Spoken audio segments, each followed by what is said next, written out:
De cierto os digo, el que no entra por la puerta en el redil de las ovejas, sino que sube por otra parte, ese es ladrón y salteador. Pero el que entra por la puerta es el pastor de las ovejas. A éste abre el portero, y las ovejas oyen su voz. Y a sus ovejas llama por nombre, y las saca. Y cuando saca todas las propias, va delante de ellas, y las ovejas le siguen, porque conocen su voz. Pero al extraño no seguirán, mas huirán de él porque no conocen su voz. De cierto os digo, yo soy la puerta de las ovejas. Quienes vinieron antes de mí eran ladrones y salteadores, mas no los oyeron las ovejas. Yo soy la puerta. Cualquiera que por mí entrare será salvo. Y entrará, y saldrá, y hallará pastos. El ladrón no viene sino para hurtar, y matar, y destruir. Yo he venido para que tengan vida, y para que la tengan en abundancia. Yo soy el buen pastor. El buen pastor da su vida por las ovejas. Pero el asalariado, y que no es el pastor, de quien no son propias las ovejas, ve venir al lobo, y deja las ovejas, y huye. Y el lobo arrebata y dispersa las ovejas. Así que el asalariado huye, porque es asalariado, y no le importan las ovejas. Yo soy el buen pastor, y conozco bien a mis ovejas, y ellas a mí. Así como el Padre me conoce y yo conozco al Padre, y pongo mi propia vida por las ovejas. Y tengo otras ovejas que no son de este redil.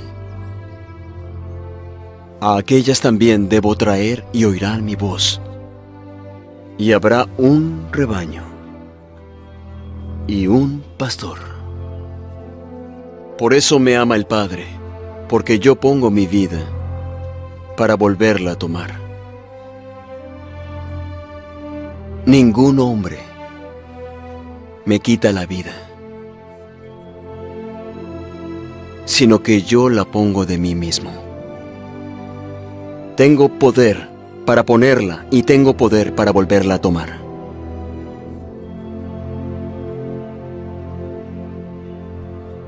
Este mandamiento recibí de mi Padre. Muy buenas noches, Dios te bendiga. Soy el pastor Joel Ibarra de la Iglesia Cristiana Bautista, Príncipe de Paz. Y bueno, en esta ocasión te traigo un mensaje de la palabra de nuestro Dios y me gustaría que hiciéramos antes una oración. Padre Santo, gracias te doy por la bendición que me permites de compartir tu palabra en este momento. Que mi vida solo sea un instrumento de gracia en tus manos. Padre, creemos que tu palabra tiene un mensaje, no vuelve a ti vacía. Creemos, Padre bendito, que no solo de pan vive el hombre, sino de toda palabra que sale de tu boca. Que sea tu palabra la que marque la diferencia. Toque muchos corazones, Padre, pero sobre todo, tú seas glorificado y exaltado en el nombre de Jesús. Amén. Y bueno, pues si tienes por ahí una Biblia, o si no la tienes, bueno, pon mucha atención al pasaje que se encuentra en Romanos capítulo 6, versículo 23. Lo voy a leer en la Nueva Versión Internacional, que dice: porque la paga del pecado es muerte, mientras que la dádiva de Dios es vida eterna en Cristo Jesús, Señor nuestro. Yo he titulado esta reflexión: una buena y una mala. ¿Alguna vez te han dicho, hay dos noticias, una buena y una mala? ¿Cuál te gustaría saber primero? Según el pasaje de Romanos 6, versículo 23, la humanidad tiene una buena y una mala noticia. Así es como está dividido el versículo.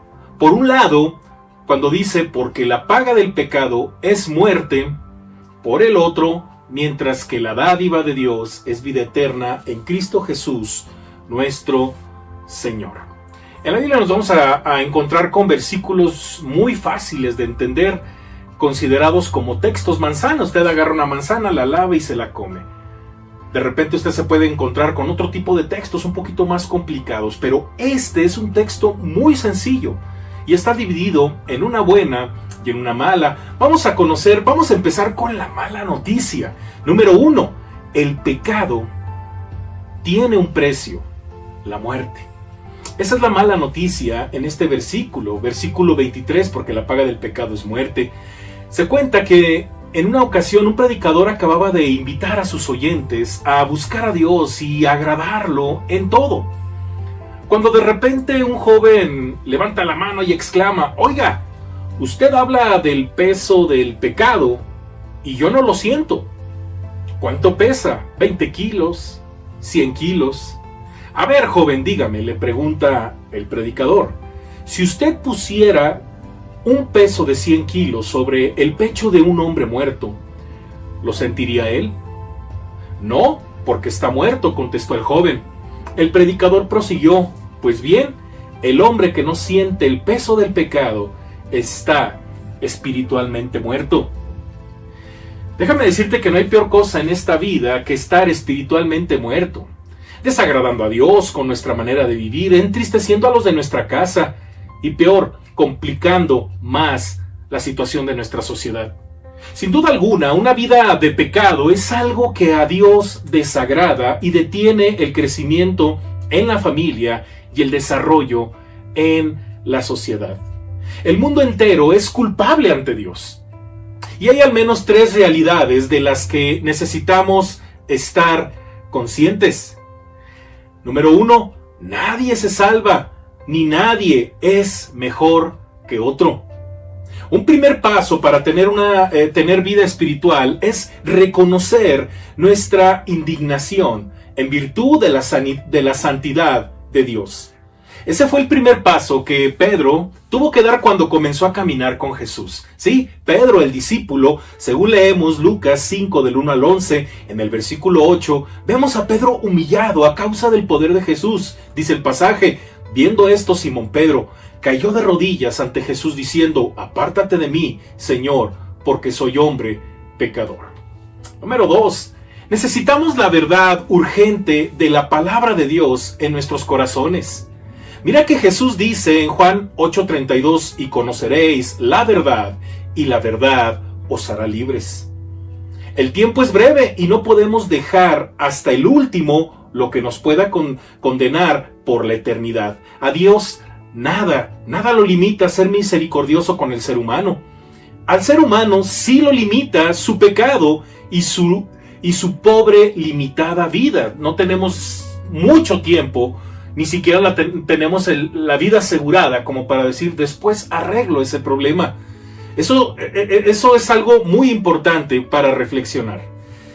Y número 3, déjame decirte que en la Biblia, exactamente en el libro de Job, leemos una de las preguntas más importantes que uno se debe hacer en la vida. Y esta es la número 3. ¿Y cómo se justificará el hombre con Dios? Es una tercera realidad muy tremenda. Eso lo dice Job 9, versículo 2. Según la Biblia, hay 2 clases de vida, la espiritual y la física. ¿Sí? Y también hay 2 clases de muerte, la espiritual y la física. Es perfectamente posible que alguien, fíjate bien, esté vivo físicamente, pero que al mismo tiempo esté muerto en su espíritu. Y Satanás, quien odia todo lo que Dios ama, según la Biblia, conduce a las personas de manera sutil por una especie de espiral cada vez más profunda de maldad y desobediencia. Y la pregunta aquí sería, cuando nos presentemos delante de Dios, ¿cómo nos vamos a presentar? Por eso, en esta tercera realidad, ¿y cómo se justificará el hombre con Dios? Pero también déjame decirte que hay una buena noticia. Y dijimos, ¿verdad? Una mala y una buena. La mala es que el pecado tiene un precio. La palabra pecado es una palabra que viene del griego que se pronuncia como amartía, que significa errar al blanco. Cuando tú y yo pecamos, Estamos haciendo cosas para las cuales no fuimos creados. Es como pretender tomar un bolígrafo y usarlo de clavo, ¿verdad? Y voy a ponerlo en esta pared para colgar un cuadro, y pones el bolígrafo. Lo que va a suceder es que el bolígrafo se va a destruir y ya no va a funcionar. La vida del ser humano es similar. No fuimos creados para cosas malas, fuimos creados para cosas buenas. Esa es la razón por la cual cuando hacemos algo bueno delante de las personas, queremos que se nos reconozca. ¿Por qué? Porque hay maldad en nuestra vida. Sin embargo, para eso fuimos creados. No necesitamos que se nos reconozca, porque para eso fuimos creados. Es como, aplaudirle a la tele porque la televisión nos transmite algún video, alguna película. Pues para eso fue creada. Es como aplaudirle al refrigerador, ¿verdad? Porque nos mantiene frescas los alimentos, frescos los alimentos, y le aplaudimos al refrigerador porque enfría los alimentos y los mantiene, ¿verdad? Para muchos días, ¿sí? Pues no le aplaudimos al refrigerador porque el refrigerador para eso fue creado. De igual forma, el ser humano necesita urgentemente un reconocimiento porque intrínsecamente hay maldad en su vida. Por eso necesitamos el reconocimiento, por eso necesitamos que se nos aplauda, porque ya se volvió una necesidad intrínseca, razón por la cual necesitamos una buena noticia, y esa es la que sigue. ¿Y cuál es la buena noticia? Bueno, número 2, el regalo de Dios es Jesús.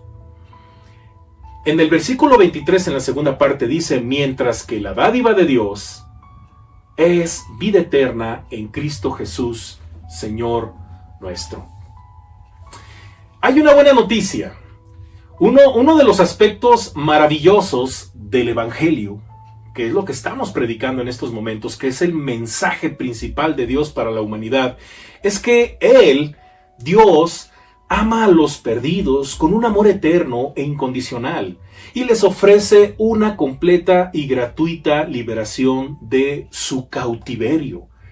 Sí, del pecado, de nuestra maldad. Muchas veces tenemos una bonita familia y por nuestra maldad, por nuestro pecado, ¿verdad? No podemos controlarlo y de repente se sale todo de control y terminamos lastimando a la familia, terminamos lastimándonos a nosotros mismos, terminamos incluso hasta a veces perdiendo un trabajo o lastimando una relación. Y eso es un cautiverio. Alguien nos tiene que ayudar de ese cautiverio. Fíjate que Dios nos amó tanto cuando no merecíamos ser amados. Y ese amor puede obrar en cada uno de nosotros en una resurrección espiritual si creemos en Cristo Jesús. Necesitamos una resurrección espiritual. Nuestro espíritu está muerto. Por eso en la Biblia el apóstol Pablo escribe en la carta a los Efesios, capítulo 2, versículo 4, que dice de la siguiente manera: aun estando nosotros muertos en pecados, dio vida juntamente con Cristo. Para entender bien la salvación que Cristo nos ofrece, también debemos entender en qué consiste nuestra necesidad. Quizá no identificamos esa urgencia por una resurrección espiritual, por una salvación de nuestras almas. Quizá no entendemos ese concepto o esa idea. Pues déjame decirte, número 1, necesitamos ser salvados del pecado, así tal cual, de la maldad. ¿Cuántos han pecado? Bueno, según la Biblia, Romanos capítulo 3, verso 23, leemos: por cuanto todos pecaron y están destituidos de la gloria de Dios. En otras palabras, no vivimos de acuerdo con lo que es correcto. Estamos errando constantemente. Un padre dominador por la ira puede castigar a su hijo hiriéndolo física y emocionalmente. Alguien que se encuentra en el volante de un vehículo se puede enojar tanto con un conductor y casi causar un accidente. Un estudiante resentido puede cubrir de insultos a su profesor. Un empresario se puede olvidar de pagar de ciertos impuestos. Y podríamos seguir porque esa es la condición del ser humano.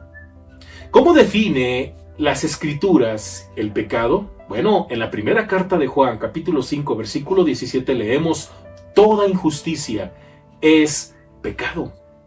Necesitamos que se nos rescate de toda clase de malos hábitos como la mentira, el abuso, la soberbia, la codicia, la envidia y la amargura, para mencionar solo algunos. por mencionar solo algunos. Mira que las Escrituras también definen el pecado como el quebrantamiento de la ley moral contenida en los 10 mandamientos que se encuentran en el capítulo 20 del libro del Éxodo. ¿Sí? En Primera de Juan, capítulo 3, verso 4, también leemos: todo aquel que comete pecado infringe también la ley, pues el pecado es infracción de la ley. Por lo tanto, déjame decirte, necesitamos que se nos salve de ese pecado. Número 2, necesitamos que se nos salve de una relación quebrantada con Dios. ¿Sabías tú que antes de que el pecado entrara en el hombre, el ser humano tenía comunión con Dios? El libro del Génesis nos habla de esa hermosa realidad. Pero entró el pecado y el hombre se separó de Dios. En el libro de Isaías 59, versículos del 1 al 2, leemos: he aquí que no se ha cortado la mano de Jehová para salvar, ni se ha endurecido su oído para oír, pero vuestras iniquidades han hecho división entre vosotros y vuestro Dios. Esa es la realidad del ser humano. Cuando el pecado no está perdonado, nuestra relación con Dios está cortada, está quebrantada. Por eso Jesús declaró que la incredulidad es pecado. Cristo vino, entre muchas otras cosas, para que volviéramos a tener confianza en Dios. Número 3. Necesitamos ser salvados de la muerte eterna, que es la paga del pecado. ¿Se acuerda? La muerte. Porque la paga del pecado es muerte, dice Romanos 6:23. Hay una doctrina de las Escrituras que la mayoría de la gente a veces ignora, y es, por ejemplo, lo que dice también el profeta Daniel en la Biblia, que dice: muchos de los que duermen en el polvo de la tierra serán despertados, unos para vida eterna, otros para vergüenza y confusión. Confusión perpetua. Daniel capítulo 12, verso 2. Esa confusión perpetua es la segunda muerte, ¿sí? De la cual no hay resurrección. Juan, el apóstol Juan, lo expresa de la siguiente manera en Apocalipsis 20:14. Esta es la muerte segunda. ¿Sí? La paga del pecado es esta muerte segunda, sin resurrección. Por eso la llamamos también muerte eterna. Jesús nos salva precisamente de ella. El pecado es un callejón sin salida. Los seres humanos, dominados por él, jamás pueden ser verdaderamente felices, porque la auténtica felicidad es el resultado primero de la salvación que Jesús nos ofrece, después de nuestra permanente comunión con Dios y por fin de una vida de servicio amante en favor a los demás. Una vida de pecado deja a su paso un vacío doloroso y sombrío. Necesitamos el perdón de Dios, el cual podemos obtener a través de Jesucristo. ¿Quién puede salvarnos? Bueno, Jesús puede librarnos del pecado, como leemos en Mateo 1:21, cuando dice: y le pondrás por nombre Jesús, porque él salvará a su pueblo de sus pecados. Se cuenta que un hindú le dijo una vez a un amigo cristiano: en el hinduismo hay muchas cosas que no encontramos en el cristianismo, pero en el cristianismo hay algo que no tenemos en el hinduismo: un Salvador. Efectivamente, el cristianismo es la única religión que le ofrece un Salvador al mundo. Sí, porque quizá a lo mejor dirás: pero bueno, hay otras religiones. Pero más allá de una religión, es una relación perfecta que tenemos con el Padre por medio de su Hijo Jesucristo. Porque Jesús puede restaurar nuestra quebrantada relación con Dios. La persona que se allega a Jesús experimenta un gozo semejante al que siente una pareja durante el noviazgo y el matrimonio. Cuando el creyente entrega su vida al Señor, comienza una relación con Cristo que dura toda la vida. Jesús puede salvarnos de la muerte eterna. La paga del pecado, sí, porque la paga del pecado es muerte, acuérdense, pero la dádiva de Dios es vida eterna en Cristo Jesús, Señor nuestro. Nosotros quebrantamos la ley y merecemos la muerte eterna. Jesús, que sufrió esa muerte en lugar de nosotros, puede salvarnos de ella y darnos vida eterna. La pregunta es: ¿cuándo? ¿Y cómo? Dice el capítulo 5, versículo 8 de Romanos: pero Dios muestra su amor para con nosotros en que, siendo aún pecadores, Cristo murió por nosotros. Así es. ¿Qué debemos hacer para librarnos de esta vida de pecado? Dice Hechos 3:19: arrepentíos y convertíos para que sean borrados vuestros pecados. Arrepiéntate Dale una vuelta de 180 grados a esa vida que no agrada a Dios, que está destruyendo tu vida, que quizá está lastimando a la familia y está complicando cada vez más a la sociedad. Recibe una nueva vida en Jesús. Cree que Él te salva, que Él te ha salvado. Acéptalo, acepta que Él te ha perdonado y te ha limpiado y te ha dado una vida completamente nueva. Esta gloriosa promesa es para ti, es para todos los seres humanos. Como dice Juan 1:12, mas a todos los que le recibieron, a quien creen en su nombre, les dio potestad de ser hechos hijos de Dios. Concluyo con lo siguiente. En Efesios 2, versículos del 1 al 2, leemos lo siguiente. Él os dio vida a vosotros cuando estabais muertos en vuestros delitos y pecados, en los cuales anduvisteis en otro tiempo, siguiendo la corriente de este mundo, conforme al príncipe de la potestad del aire, el espíritu que ahora opera en los hijos de desobediencia. Dios tiene una buena y una mala noticia. La mala es que nadie se salva por sus propios méritos, ni por buena conducta, ni por buenas obras. Somos y debemos pagar la factura de nuestro pecado con nuestra alma. La buena es que Cristo, su Hijo unigénito, pagó al morir en la cruz nuestra deuda espiritual con Dios y resucitó para que todo aquel que crea en Él sea salvo.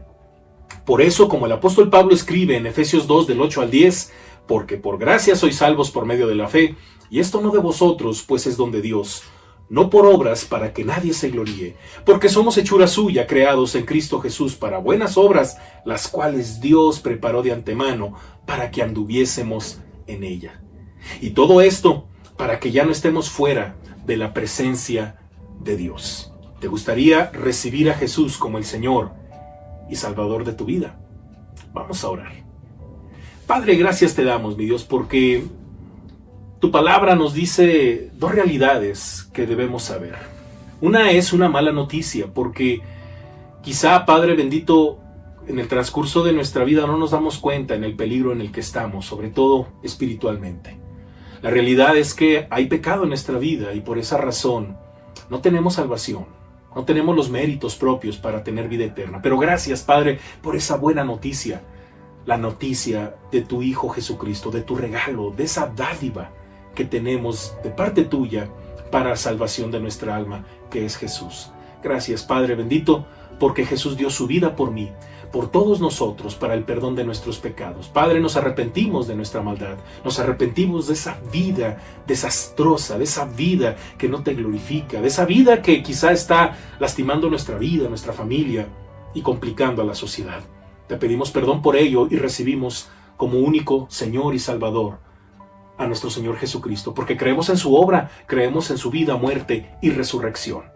Padre bendito, recibe a todo aquel que haya escuchado este mensaje y que en estos momentos está recibiendo a tu Hijo Jesucristo en lo más profundo de su ser. A ti sea la honra y la gloria, Padre, en el nombre de Jesús. Amén.